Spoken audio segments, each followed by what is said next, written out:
Hi, I'm Carmen. I'm a teacher, a fellow ADHDer, and a certified life coach. And I started this podcast with the intention of giving ADHDers everywhere a sense of understanding of this super complex neurodevelopmental disorder and to create a fabulous and safe place to share the struggles, the wins, and the newest researched strategies to help you be the you that you've always dreamed to be. Are you ready? Let's get started.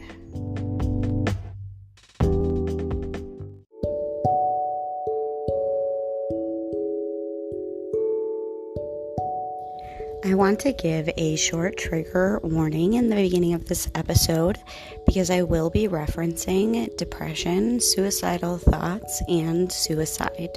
I will also be mentioning things about addiction and addictive behaviors. So if you're one of those people that needs to not listen to those things, please skip past this episode. You can come back to it when you are in a better headspace. I'm just aiming for us all to stay physically and mentally healthy. So this is your trigger warning. Friends, oh my goodness, I cannot believe we're already at number 10. Number 10. So I decided that number 10 was going to be kind of deep because ADHD is dangerous. ADHD is dangerous, and it's dangerous because it's viewed as not a big deal. Let me say that again for emphasis. ADHD is dangerous because society, our previous generations, and people of power in this country view it as no big deal. So it goes undiagnosed or untreated, and that makes it super dangerous. You are at a 3 times more of a risk of earlier death if you go untreated with ADHD. I'm going to go into some of the reasons why. So first, I want you to prepare your brain for a little bit of a deep chat. You're also going to be learning a little about me. And so take a deep breath. And we're going to get started. So first, I wanted to give you a little bit of an idea of why we don't see ourselves or our thoughts clearly. ADHDers have a very little self-awareness, and so that feedback loop of how am I doing is broken. We perceive things much differently than a non-ADHDer because we feel things so much stronger and we feel things differently. We often see ourselves as the victims of our ADHD, and we feel unappreciated, we feel undervalued and misunderstood for a long time. And those are some of the reasons why going undiagnosed can be super dangerous. ADHD is dangerous overall because it's viewed as not a big deal. But overarchingly, why we don't see ourselves clearly and what this can manifest into is pretty scary. So a few of the reasons that ADHD is not taken seriously is because of the myths and fallacies that perpetuate stigma, basically. So the link to the article that I'm going to be reading from and referencing to, that's called 9 ADHD Myths and Fallacies, is linked in the show notes. Because we've all heard these myths like, oh, ADHD isn't real, or, oh, I have trouble concentrating too. Like, no, not to the point of a real ADHDer, because it impedes our lives. So some of these myths include ADHD isn't a real medical disorder. Well, it's in the DSM-5, so yes, it is. Myth 2. ADHD is a modern farce created by drug companies. I don't even want to talk about that one. ADHD is a result of bad parenting. No, You can have ADHD and good parents or bad parents, and it really, ADHD has nothing to do with that. It's genetic, but it doesn't come from bad parenting. This is a big one. ADHD only affects boys. And that a boy or a kid who can play video games for hours couldn't possibly have ADHD. Actually, that's like one of the signs if you can, hyper-focus on something you're interested in when you're not diagnosed. Children with ADHD eventually outgrow their condition. This is backed up by science because science has taken pictures of the brain, and this has been proven wrong. All these myths have been proven wrong. The last one that I want to read from here is people who have ADHD are stupid or lazy, and that getting special accommodations for ADHD gives us an unfair advantage. Where to even start? This episode came out of a lot of researching, living, and listening to the stories of others. Having ADHD is dangerous. It's dangerous because people in general don't take it seriously. It's for little boys. You're not hyperactive. You graduated college, didn't you? Well, yeah, I did. But it was hard. Hard like concrete. Like finding your way through needles just to get to the end, and the end is just dirt. And they take you to the mental hospital, and you have to stay there. I know, that's not specifically related to you. That's a little bit about me that we'll get into. So this episode is for people who are newly diagnosed with ADHD, people who are diagnosed with ADHD and you don't necessarily believe that this is correct, people who maybe you want to share this episode, maybe you're fully aware of how dangerous ADHD can be and you would like to share this episode because you don't know how to put it into words. Go ahead and share it with a friend or family member or loved one that you don't feel necessarily understands the impact of ADHD. So some of the real authentic, me and dangers of ADHD, having it and not knowing you have it, they include some of the following. Self-harm, and this can be with food restrictions, other restrictions to your body, and or the use of sharp objects to hurt yourself. The dangers of ADHD include intrusive thoughts you cannot control that tell you you are a failure, you are not good enough, and that you will not succeed because your brain is wired to keep us safe. But that's the thing. With ADHD, that part has like a tripwire, and it doesn't always work the way that it's supposed to. Because ADHD impacts things like focus, emotional regulation, things like the ability to think about your thoughts or the concept of yourself, the ability to see time in a realistic way, and the ability to start and finish tasks correctly, on time, and with all the major details included. So, some of the dangers of ADHD can include car accidents, impulse accidents, addiction, and suicide. So yes, one of the major dangers of ADHD is death. Scary, right? But this all stems from the fact that so many people, especially women, go undiagnosed or misdiagnosed for years and sometimes centuries, and it's still not being taken seriously. So we're realizing more and more people have this disorder and we're still not taking it seriously. So as a result, because our peers, society, family, teachers, loved ones, etc., don't take it seriously, we don't take it seriously, diagnosed or not, because we believe that thought. It's not a big deal. So we don't treat it. Did you know that 30% of adults that are diagnosed with ADHD are not in treatment for it of any kind? No meds, no therapy, nothing? Did you know that depression is actually a super common co-occurring disorder with ADHD. It's actually estimated to be 2.7% more relevant in ADHD. It's prevalent in those with ADHD. And these studies show that about 30% of adults with ADHD will also experience at least one depressive episode or even develop a mood disorder. 30% more likely. It's crazy. Because of our heightened emotional sensitivity, individuals with ADHD feel the symptoms of depression very acutely.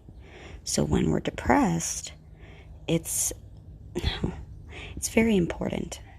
When you have ADHD and depression, if you know that, the treatment for both disorders should be under the care of a psychiatrist, so they can both be managed properly, as our ADHD symptoms have a significant influence on how that depression manifests. It can manifest in so many different ways because of our intense ways we feel. For example, a depressive episode I personally went through was so bad that I was abusing alcohol, I was not taking care of myself, and I actually started to show symptoms of mania. They put that in my chart. My chart has so many things in it.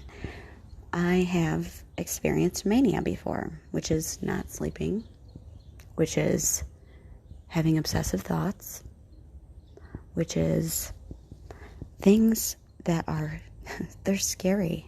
You have a hard time sleeping, but you're tired all the time. The things that you do to try to cope with this depersonalization and this manic depressive episode don't help. And I eventually started to have what they call auditory hallucinations. So I did not actually have hallucinations. I didn't see things, but my brain tricked me. So I heard things, and then my brain would make me see shadows differently. Yeah, mental hospital. It's that scary, people. It's that scary. I wouldn't be able to talk about it if it didn't happen 3 years ago. It's been 3 years, and I can just now talk about it. Because the time blindness also impacts that. It makes it feel like it was yesterday for a very long time. 3 years later, and I can still remember details of being out of it, which is pretty impressive for somebody with ADHD and somebody who was depressed. And then I got put in the mental hospital, and they took me off all medications and then weaned me back on. It was one of the most uncomfortable experiences I have ever felt, which is one of the reasons why I'm putting out this episode. So, when women go for some of their adult life, or most of it, being undiagnosed, they can develop behavior disorders like anxiety and panic. So, along with, or it could be or depression, anxiety, and panic come along with these because of our rejection sensitivity disorder, because we are perceived as lazy people who can't start or finish tasks accurately. This shapes the quality of our life because we may not be able to keep healthy relationships, job stability, and we have an increase in car accidents, other accidents, like by being impulsive, difficulty keeping friendships, and more of a risk for depression, suicidal thoughts, suicide, and addiction. And I'm not just talking substance abuse, but addictions of food, nicotine, pop, sugar, and other unhealthy lifestyles. This can literally perpetuate itself into diabetes. Undiagnosed ADHD can lead to impulsive accidental deaths. The substance abuse can lead to an overdose death. And some other abuse or addictions can lead to diabetes from impulse dieting and then binge eating. Then the depression comes. Undiagnosed ADHD also leads to disordered eating as a way to control. That's another form of self-harm. It can also lead into suicidal thoughts and the act of suicide, and also lost loved ones from being in unstable relationships, because we are not safe people when we are undiagnosed and unaware. We don't know how to regulate those emotions, so we use others to help us regulate our emotions. It's no wonder why we're perceived as needy, stupid, lazy, and so on.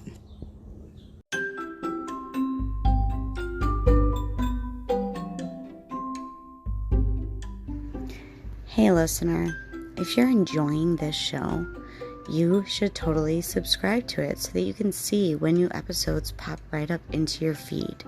In Spotify, if you go up at the top and hit click follow, it'll notify you every time there's a new episode. Then, really quick, as you're listening to this, right under the follow little bubble, there's a rating bubble. If you could just rate this podcast and give some feedback, possibly maybe answer the poll question that's underneath the podcast, I would really, really appreciate it. I hope that you're enjoying whatever you're doing today or tonight. Have a great one.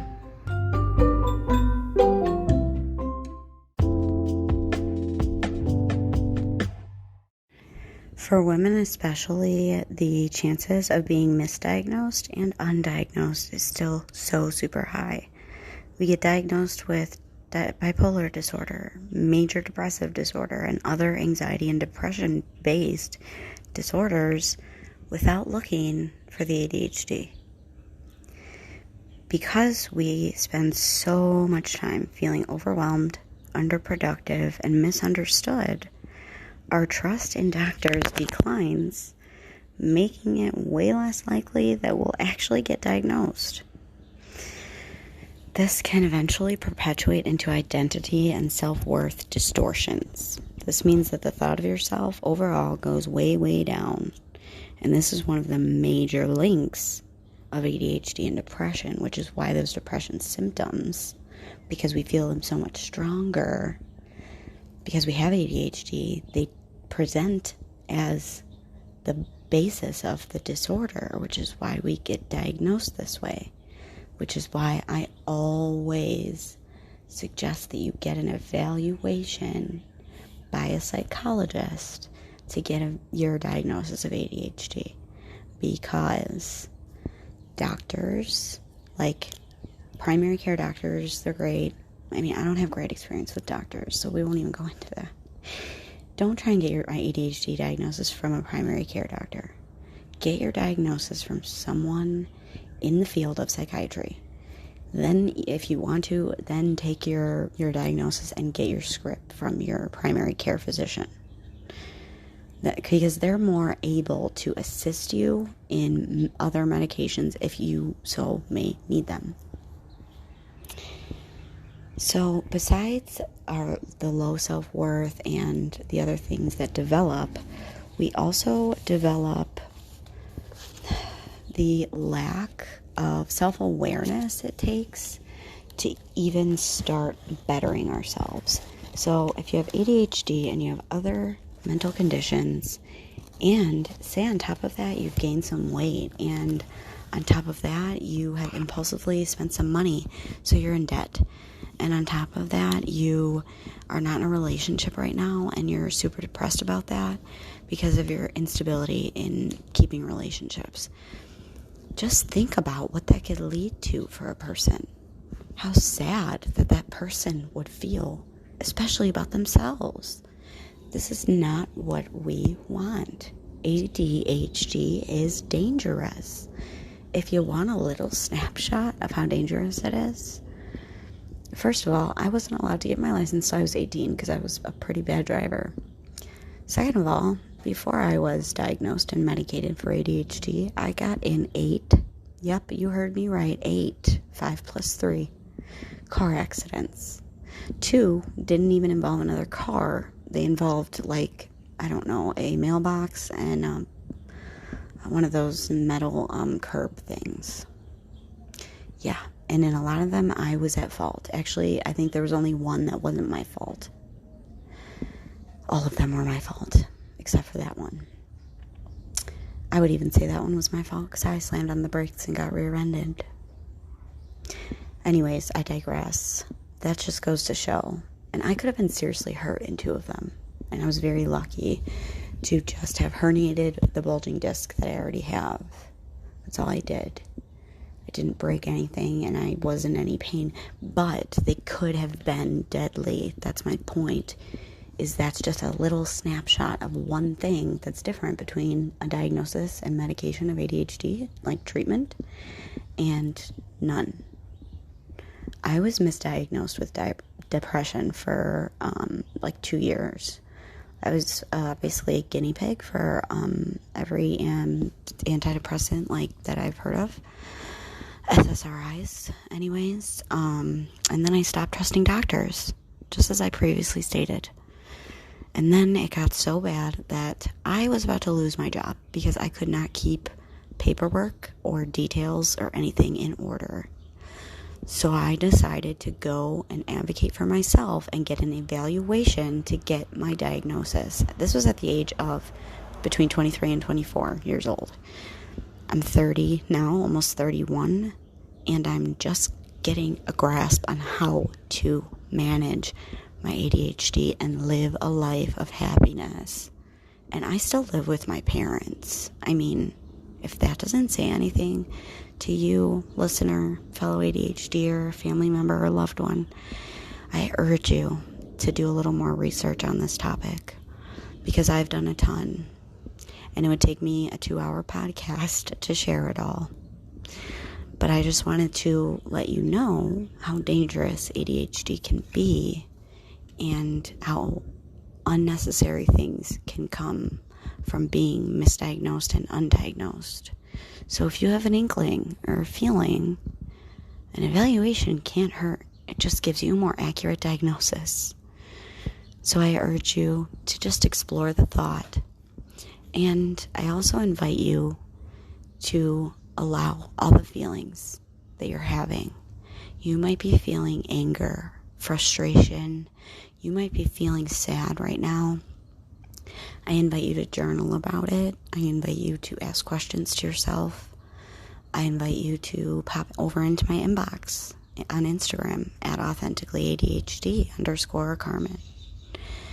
Find me, chat with me, ask me a few questions.